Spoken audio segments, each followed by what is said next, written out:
Primeiro deles, que é muito comum a gente encontrar nas entradas dos templos, são pias de purificação.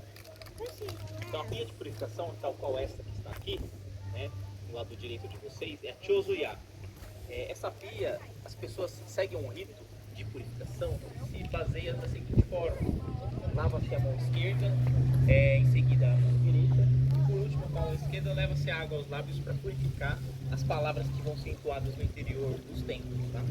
Então, se vocês quiserem, vocês podem fazer esse rito. Aqui as pias, né, as águas que saem, elas são de uma nascente aqui do próprio complexo, então ela é uma água potável, vocês podem beber a água também. Além disso, sempre nos templos existe um marco divisório do que é mundano com o que é sagrado, com o que é divino. E eles são representados então por arcos, que é chamado de tori, ou por pontes. Aqui no caso nós temos a ponte que é a Shinchyo. Então aqui eu tenho dois ideogramas, né? O primeiro é Kami, o segundo é Bashi, então é como se fosse uma ponte sagrada. E ela tem essa simbologia de dividir o que é divino com o que é mundano. Temos também o Lago das Carpas. As carpas também são consideradas também elementos sagrados, pelos japoneses, né, no Oriente. E também é comum também ser cultivadas elas nos jardins das casas ou nos jardins dos templos. No centro desse lago, nós temos uma árvore ali que é um pinheiro. É o pinheiro negro, Kuromatsu. O pinheiro também é considerado uma árvore sagrada, porque eles acreditam que as divindades se manifestam no mundo material através do pinheiro. O pinheiro ele tem uma característica também, e ele tem a característica da longevidade. Os pinheiros, eles o pinheiro negro, o Kuromatsu, dura até 700.000 anos. Então é muito comum encontrar em templos que já datam aí alguns 600 anos. Então, ele também permanece com a folhagem verde durante o ano todo, no inverno, por Japão, bastante, e permanece com a folhagem verde. Também é outro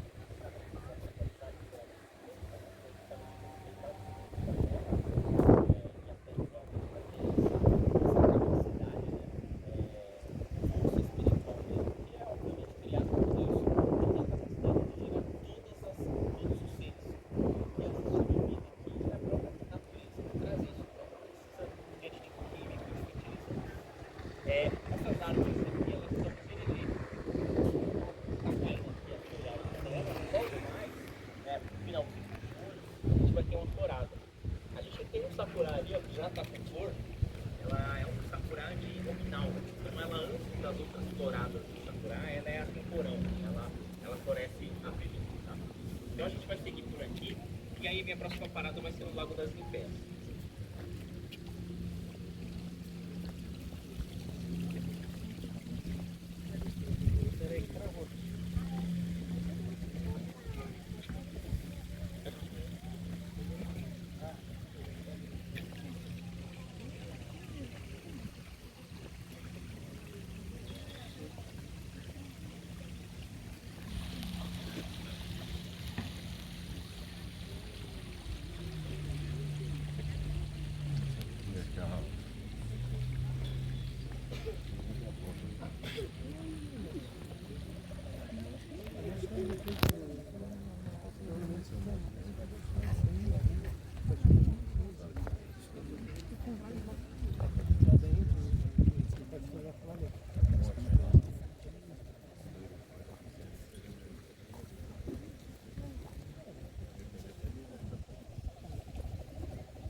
Mas ainda tem fase de construção.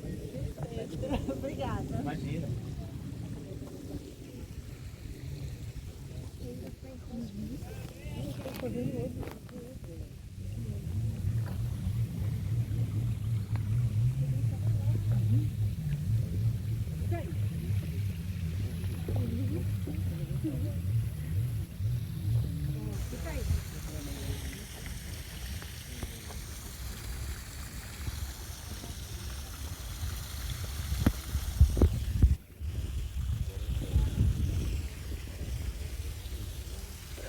Bom, aqui é o Lago das Ninféias, que é essas florzinhas que saem aqui, né? Algumas delas estão fechadas.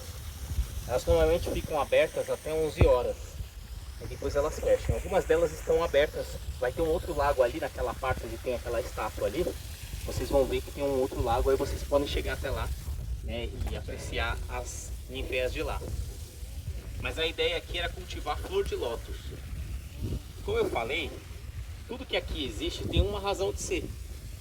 Ou porque faz parte de alguma cultura, ou por ela trazer algum tipo de ensinamento, né? E a flor de lótus, se vocês observarem, em alguns desenhos de divindades búdicas ou estátuas, né, a exemplo de Canon, ela está ou em cima de uma flor de lótus ou ela está segurando uma flor de lótus, né, como aquela que está ali. E a flor de lótus ela tem uma simbologia da inteligência divina, sabedoria divina, mas também da pureza da alma. Então, o ensinamento que traz, isso é muito preconizado no budismo, é que com a flor de lótus, né, e aqui a gente não conseguiu cultivar, a flor de lótus ela nasce do lodo. Como aqui é um lago artificial, não foi possível, né, seguir com esse cultivo. Então, por isso que a gente cultiva as ninféias. Então, pelo fato da flor de lótus nascer do lodo, da sujeira, o que é mais interessante é que a flor dela, né, as pétalas da flor é branca. As pontas é rosada, mas o centro dela e o início das pétalas, elas são brancas. E aí traz um seguinte ensinamento, né? Que mesmo no ambiente hostil, ela nascer da sujeira, do lodo, ela traz a pureza, né, do centro dela, do núcleo dela, que é branco. E ao mesmo tempo, esse ensinamento remete à questão da alma. Então, mesmo a gente vivendo num ambiente hostil, num ambiente de conflito, né, de violência, ou de algo que remete, né, à feiura, né, algo que não remete à beleza, é muito importante a gente preservar a pureza da alma.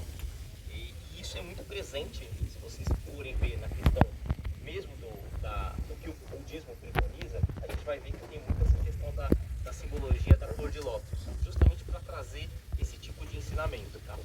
A gente vai dar sequência e eu vou fazer a nossa próxima parada na...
aqui a gente está na Praça Ecumênica, né?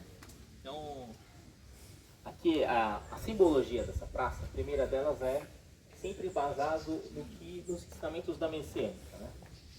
O primeiro deles, Meishu Sama, o fundador da Messiânica, ele orientava sempre que para os seus servidores, né, os sacerdotes, sempre que forem visitar em algum local, respeitar, primeiramente visitar e respeitar o padroeiro daquele local.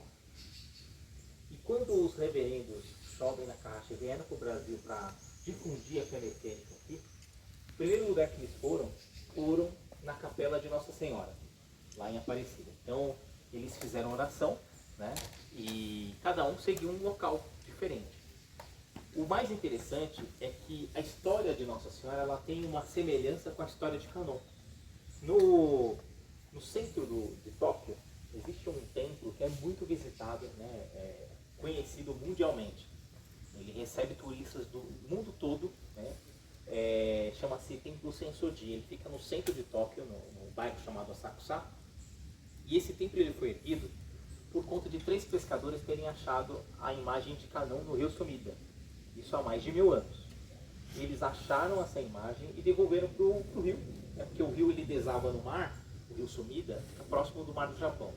E 3 semanas depois eles acharam a mesma imagem. Então, por acharem não ser coincidência, eles se esforçaram para construir o templo Sensoji, onde está essa estátua de Kanon, que foi localizada naquela época, né? E tal qual essa história, a gente tem semelhança com a aparição, que é a Nossa Senhora da Conceição, achada no Rio Paraíba, também por pescadores, né? E todas essas manifestações, ela é basicamente a manifestação da misericórdia divina. Então a gente batizou essa praça aqui de Praça Ecumênica justamente para trazer um outro ensinamento da Messiânica, onde Meishu Sama fala que as divindades no mundo espiritual, no mundo divino, elas estão trabalhando incansavelmente para a felicidade do ser humano. Então, essa divisão de religiões, né, por mais que a gente receba muitas pessoas de outras religiões, né, essa divisão das religiões, elas acontecem na mente humana. No mundo divino não existe essa divisão, essa separação, né? A única coisa que existe por parte, né, da misericórdia divina é esse esforço para que o ser humano seja feliz.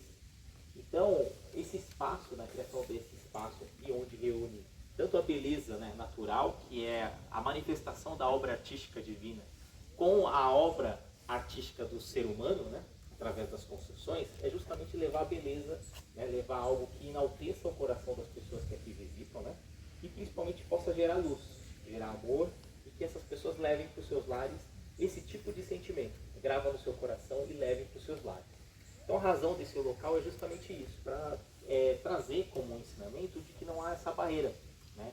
Essas limitações, essas coisas que a gente cultiva na nossa mente, que gera esse distanciamento de um com o outro, é justamente algo que está muito longe dessa misericórdia ou do coração divino, né? E no lado esquerdo de vocês, lado esquerdo meu, direito de vocês, a gente tem uma imagem de São João Batista. Ela foi adquirida como uma obra de arte, né? O reverendo Nakahashi, ele era um antiquário e ele adquiriu essa imagem através de um leilão. Mas ele também, por afinidade, ele é um profundo admirador por São João Batista. Ele, ao chegar aqui no Ocidente, né, onde fez a difusão da Messiânica aqui no Brasil, ele se aprofundou no estudo da Bíblia. Então ele ficou maravilhado com a força espiritual de São João Batista, por ele ter anunciado a divina missão de Jesus aqui na Terra, batizado Jesus, mas ao mesmo tempo ele anunciou o batismo pelo fogo, que aconteceria o batismo pelo fogo e seria concretizado o reino do céu na Terra. É por isso que ele está apontando para o céu. E isso faz parte, realmente um dos ensinamentos da Messiânica, né? A construção do reino do céu na Terra. Por isso que Torre de Miroku. Miroku é esse Deus que concretiza, né? Miroku, ele é conhecido como Maitreya, é o Deus do futuro. E ele é o Deus que preconiza a construção desse reino do céu aqui na Terra. Então, tem muita semelhança com a profecia de São João Batista. Então, a gente, apesar de ser uma obra de arte, a gente entronizou ela aqui também e a gente faz oração para ela também. Eu vou seguir por esse caminho e aí a minha última parada vai ser lá na torre, tá bom?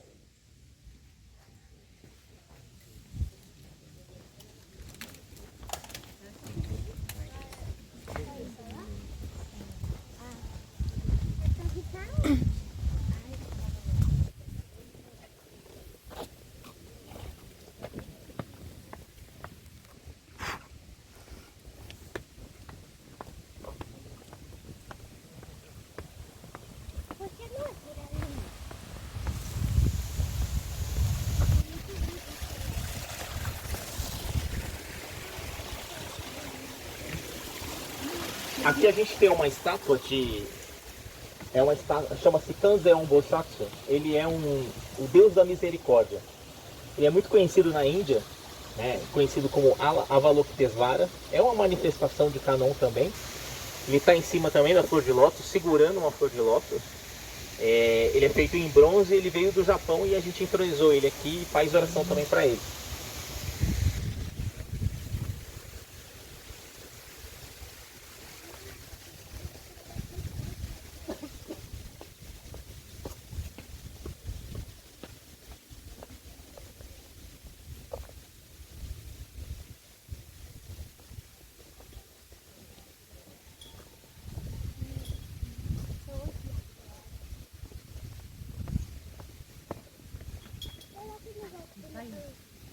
Depois a gente vai tirar foto, porque aqui é o momento pra gente tirar foto. Agora vamos ver.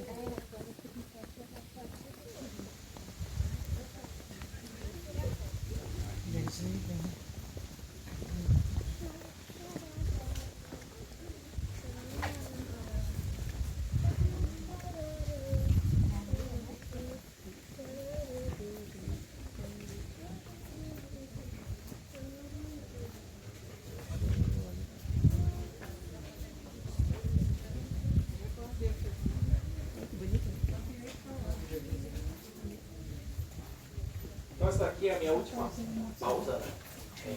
Após a pausa vocês vão participar da cerimônia, né? Se vocês quiserem participar. Mas é só para explicar um pouco da razão da construção da torre, né? Essa torre, no Oriente, essas construções é construída como pagoda. Ela representa o corpo de uma divindade, o céu com a terra, né? Ou seja, interlocução do ser humano ao céu. E normalmente nessas torres construídas no Oriente, elas guardam alguma relíquia, né? Ou alguma divindade dentro delas, né? Como aqui, ou uma relíquia do fundador, né? Aqui a gente guarda lá no domo dessa torre, lá na ponta, e guarda o cabelo do fundador anciente. E a construção da torre, ela foi inspirada na mesma construção que existe no Japão, uma cidade de Nara, um templo chamado Templo Ryuji. É uma torre que foi construída no século VII, por volta do ano de 607. Essa torre foi construída por um chamado e o budismo no Japão. O mais interessante é que ele é símbolo da inteligência, como ele é muito venerado no Japão. Então, esse símbolo da inteligência fala de que uma construção algo extremamente arrojado para a época. E o ponto da inteligência dele é que ele reduziu isso a essa grande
trabalho de vocês.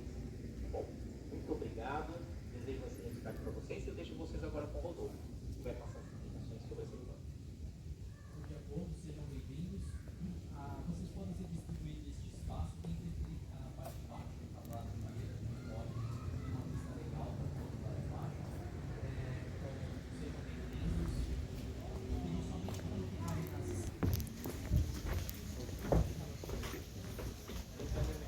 aqui vocês chegaram no local principal do templo, né? A Torre de Miroto. Dentro da torre tem a imagem de Canon.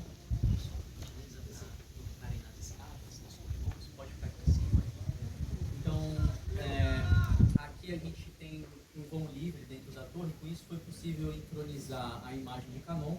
Canon é uma divindade bastante reverenciada no Oriente, na Índia, na China, no Tibete, na Coreia, no Japão. Cada local recebe uma denominação diferente, né? É a manifestação do Deus misericordioso. Sobre a cerimônia, a cerimônia é composta de uma oração. O nome dessa oração é a Matsunorito. É uma oração entoada em japonês. Como é uma oração milenar, é um japonês antigo, mais arcaico. Você pode pensar, Rodolfo, eu não entendo nada de japonês. Não tem problema, eu também não entendo. Mas esse é um daqueles momentos que é mais importante a gente estar presente.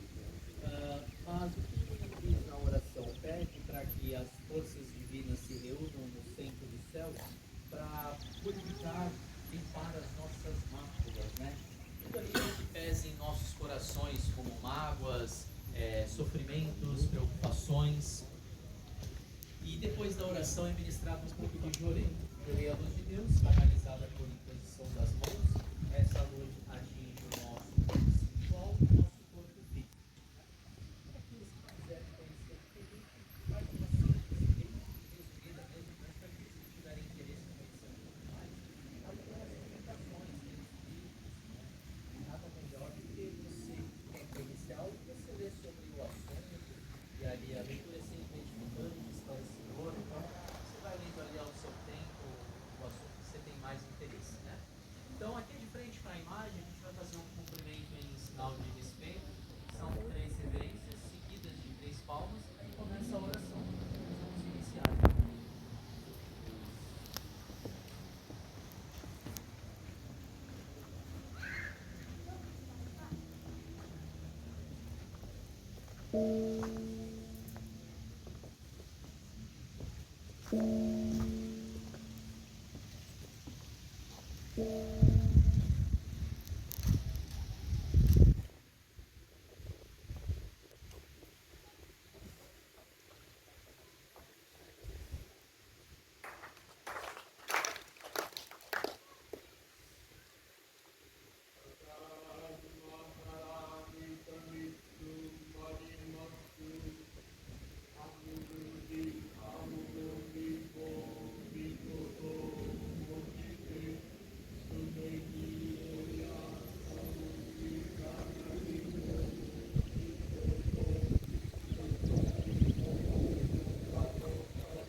Coisinha lá embaixo, pegar. Você aparecendo?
Curiosidade não deixa. Não permite ser essa pessoa. Aí já que vai pra você. Queria ser essa pessoa, mas.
O primeiro deles é a pia de purificação, que é a Kyozoyari.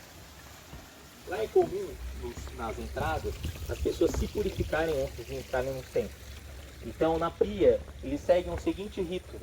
Lava-se a mão esquerda, na sequência a mão direita, e por último, com a mão esquerda, leva-se a água até os lábios para purificar as palavras que serão entoadas no interior do templo. Tá? Aqui vocês podem seguir esse rito, ou também até beber água, porque a água é potável. Tá? Então vocês podem beber água. Além disso, existem os marcos divisórios também, que estão presentes nas entradas. Ou eles são refrescados por floristas, são aqueles arcos. Esse marco ele vai representar o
estátua, assim. Não, é que eu tô falando da estátua.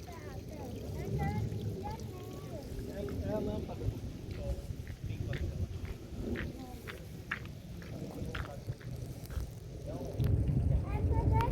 É a lâmpada. À noite fica cedo.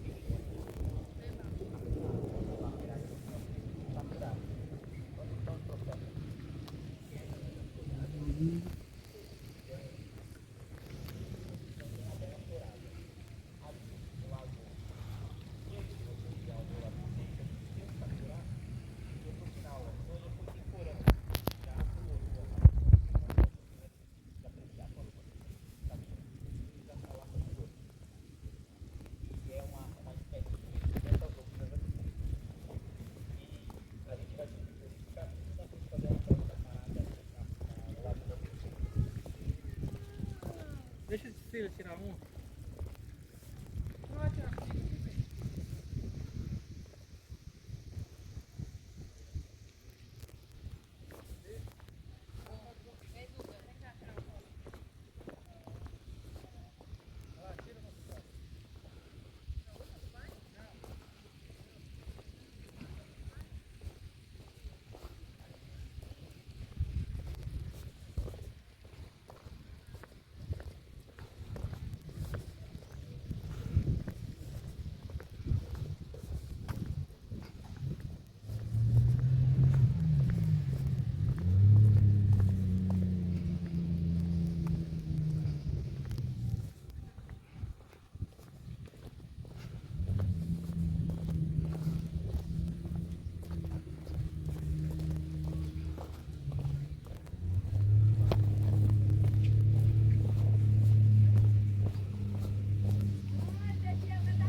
Mas normalmente elas ficam com os botões abertos até 11 horas. Ali em cima vocês vão ver algumas outras espécies. Talvez boa parte delas ainda estejam abertas. Elas são brancas. Mas a ideia aqui era cultivar a flor de lótus. Como a flor de lótus ela precisa do solo, do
Eu subi.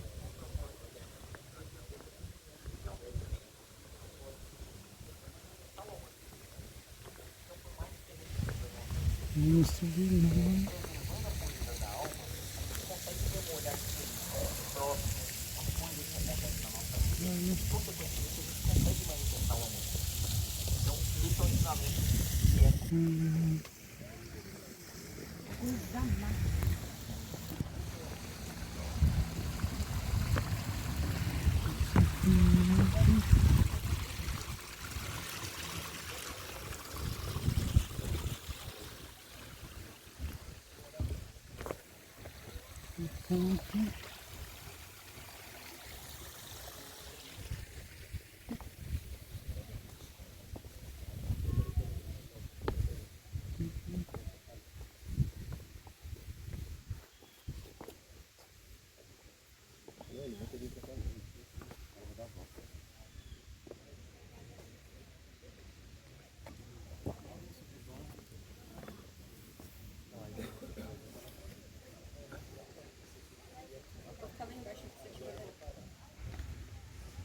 Tá?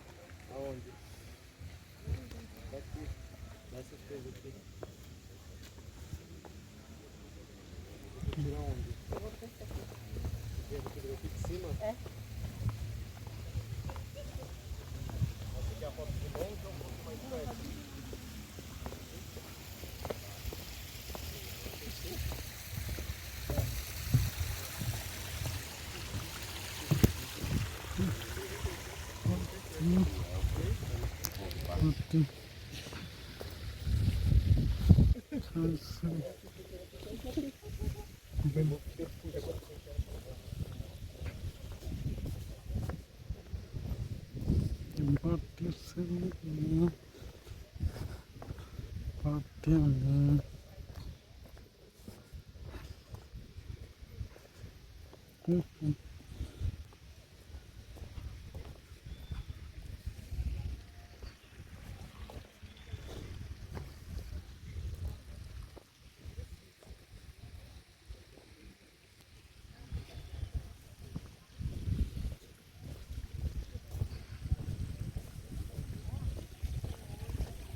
Ele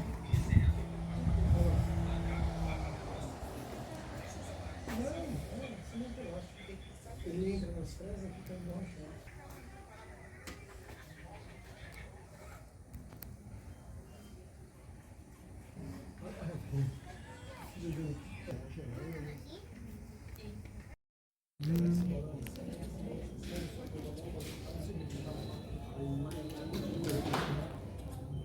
Eu acho que vai estourar antes, se for muito